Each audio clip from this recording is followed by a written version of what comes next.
is Christina Wooten with Sedona Medium LLC, and today I thought I would address any questions you have about how do you cleanse your crystals in between sessions or cleanse them without using sage or without using heavy resins. So there's many reasons you might not want to cleanse with sage or with some of those heavier resins like frankincense, for example.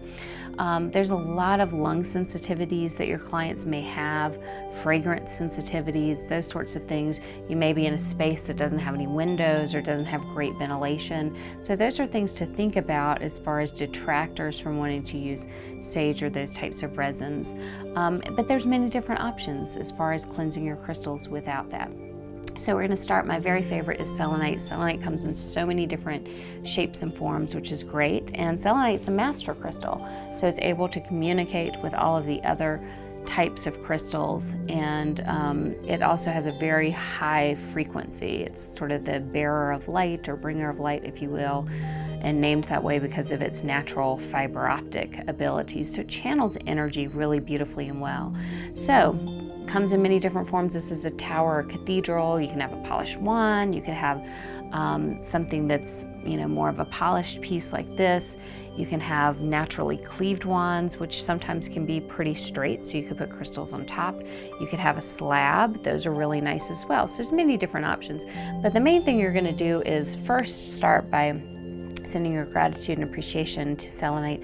Let it know what you would like for it to do. So in this case, I'd like for it to take any energies that don't belong directly with this crystal and transmute it and convert it to higher frequency energies, restoring that crystal back to its natural healing glory. And so once I've communicated what I need that selenite to communicate to the crystals and to help it do, then I'm just going to take those crystals, however many I have, and place them so that they're directly touching the selenite. So how you do that is going to depend on what type of selenite you have, what shape and size, and a cathedral or a tower, I can just kind of put it around.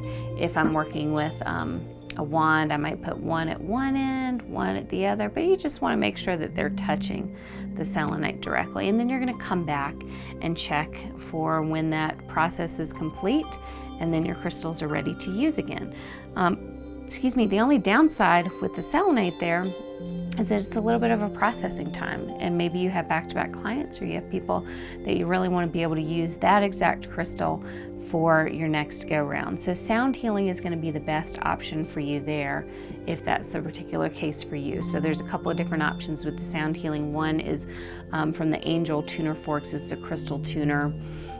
It's 4096 hertz, and you can get these. Use a mallet to get that sound initiated, and then you're going to place it onto the crystal itself, and that vibration, that frequency is going to help naturally to cleanse anything that doesn't belong directly with your crystal out and transmute that energy. So it's a really nice way to do it, very quick, very speedy and fast. Another way to do that is with tinctures. And with tinctures, you may use one ding, you may use a few. It's really up to you and your intuition, your guidance that you have directly from your crystals, because they're unique consciousness and unique energy, and so they have unique needs. So you just have to listen and tune in there. So in this case, I'm just going to put the crystal down, and then I'm going to use my two hands.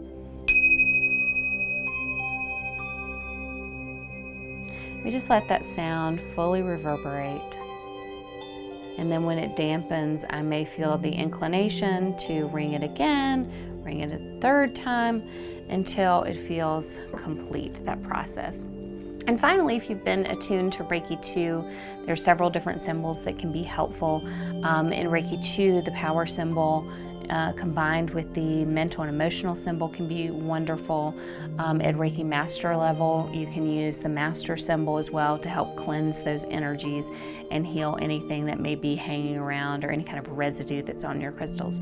So those are fast, expedient, easy ways to clean your crystals without using sage, without using any kind of resins, for a variety of different reasons. So if you have questions about crystal healing or have any questions about some of these techniques, feel free to reach me at sedonamedium.com, and thanks for joining me.